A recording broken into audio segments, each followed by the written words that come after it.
अब जैसे किसी को एक्सीडेंट हो गया और उसका ब्लड चल रहा है, ब्लीडिंग हो रही है, तो डॉक्टर सबसे पहले उसकी कोशिश करेगा कि ब्लड रोकूं, चाहे उसकी टांग में कितनी पीड़ा हो रही हो, फ्रैक्चर भी हो रहा हो, उसने नहीं संभालेगा कि ये दर्द होने दे थोड़ा सा, पहले इसकी जान बच चली जाएगी जब ब्लड नहीं रोक आते।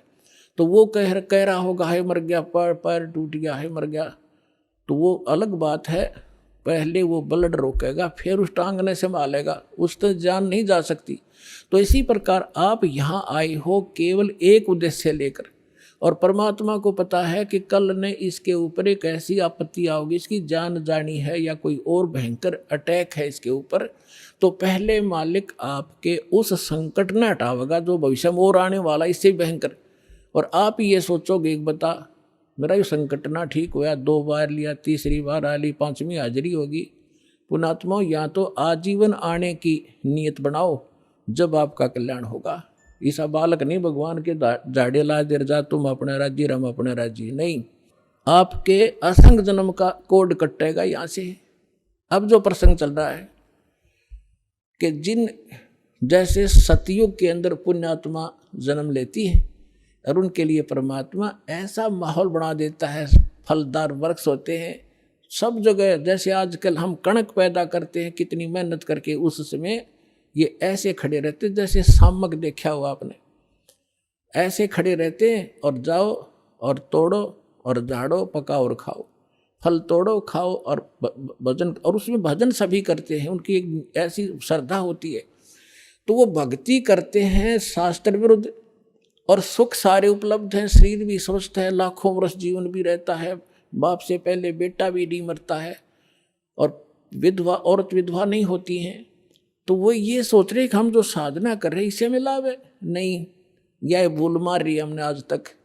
तो वो उस सतयुग में कौन प्राणी जन्म लेंगे, ये बहुत असंख्य युगों से चला रहा है। अब जैसे ये समय अब चल पड़ा, जो भगवान पुण्यात्मा है इस ज्ञान से संपर्क में रहेंगे, भक्ति ठीक करते रहेंगे, तो ये पार हो जाएंगे। अब अरबों खरबों प्राणी पार होंगे अब इस पिछली पीढ़ी में इस ज्ञान, और क्योंकि परमात्मा ने 3 युग इंतजार की है इस समय के लिए। और कैसे परमात्मा किस प्रकार ऐसे छुपा लुका छिपी करके और भक्ति बचा के लाए हैं, आप इस ज्ञान से परिचित होगे तब पता चलेगा।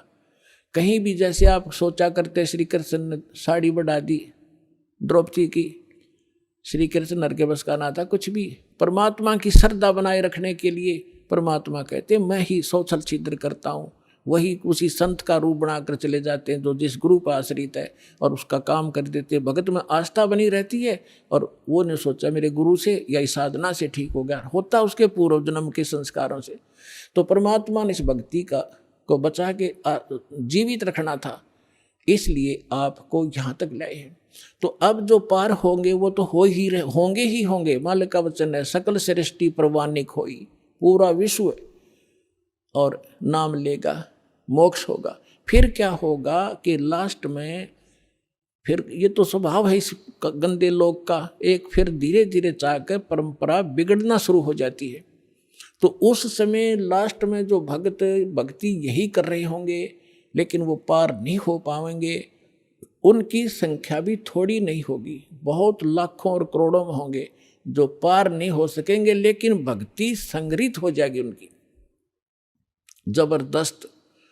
तो वो फिर क्या करेंगे, काल के हाथ चढ़ेंगे। उन्हीं में से ब्रह्मा विष्णु महेश ये देव और ये सब बनाए जाएंगे, गणेश और ये जो जितने भी देवता हैं, इंद्र कुबेर वरुण धर्मराज, ये 33 करोड़ देवता इन्हीं में से सिलेक्टेड होते हैं। और फिर इनको ऊपर रखेगा, ऊपर के लोकों में इनकी पुण्य इनके साथ होंगे। फिर वहाँ इसका टैक्स है, अपना टैक्स अलग लेगा और अपना वह माल बेचेगा वो न्यारा। तो इनके पुण्य समाप्त जब हो जाएंगे फिर ये दोबारा सतयुग में जन्म लेंगे। वो पिछले वाले जो ऊपर लुटन लग रहे हैं वो इस सतयुग में आएंगे, और अब वाले फिर काफ़ी वर्षों के बाद वो आएंगे फिर सतयुग में। अब सतयुग में होंगे ये भक्ति संग्रहित प्राणी जो अब करेंगे शास्त्र अनुकूल साधना। अब मिली इनको, आज तक शास्त्र अनुकूल साधना नहीं थी। 4 युग का हिसाब लगा के देख लो, जब किसी के पास आज तक ये शास्त्र अनुकूल साधना हो या भक्ति की हो किसी ने, तो भक्ति अभी शुरू होगी तो इनमें से बचे हुए फिर उसी गेड़ में आ गए। सतयुग में जन्म हुआ, फिर वही त्रेता में, द्वापर में, और फिर कलयुग के इसी समय में फिर दाव लगेगा इस मोक्ष का। और ईब चूकिए तो फिर वही चक्कर, इंद्र हजारों वर्ष युगों तक आप वहाँ इंद्र की पोस्ट पर रहोगे, हजारों वर्षों तक देवताओं के स्वर्गलोक में अपना माल खाओगे, बर्बाद करोगे पूंजी को। और फिर यदि आगे भगवान फिर कोई संत नहीं मिले, इतने जन्म मनुष्य के होकर भी फिर आप 84 लाख योनियों में चक्कर खाओगे। तो ये आज का विषय था कि आज आपको वो दाव लगा है, इसको संभाल के रखना। आपको मानव शरीर प्राप्त हुआ है, आपको 600 वर्ष पहले परमात्मा आए थे, तब भी आप मालिक के शरणों में थे। 64 लाख शेष थे, ये 64 लाख तक पहले आएंगे। उसके बाद फिर परमात्मा ने ये अपना प्रचार फैला दिया है। जैसे आपको बताया गया है कि ये वाणी उसको भी, जैसे कागभूषण की कथा सुनाई थी, 6 महीने कथा सुनकर उसका थोड़ा सा असर हुआ कि नाम ले लूं, तो ये इतना प्रचार होगा इस वाणी का, आंधी सी उठेगी।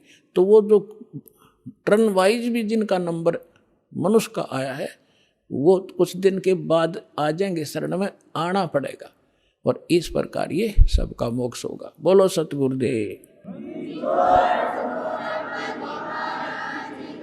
आप सुन रहे थे जगत गुरु तत्वदर्शी संत रामपाल जी महाराज जी के मंगल प्रवचन। अधिक जानकारी के लिए विजिट कीजिए हमारी वेबसाइट www.jagatgururampalji.org। संत रामपाल जी महाराज जी के शुभ आशीर्वाद से पूरे विश्व भर में 500 से भी ज्यादा नाम दीक्षा केंद्र हैं, जिन पर संत रामपाल जी महाराज जी द्वारा ऑनलाइन निशुल्क नाम दीक्षा दी जा रही है। अपने नजदीकी नाम दीक्षा केंद्र का पता करने के लिए संपर्क करें 8222880541।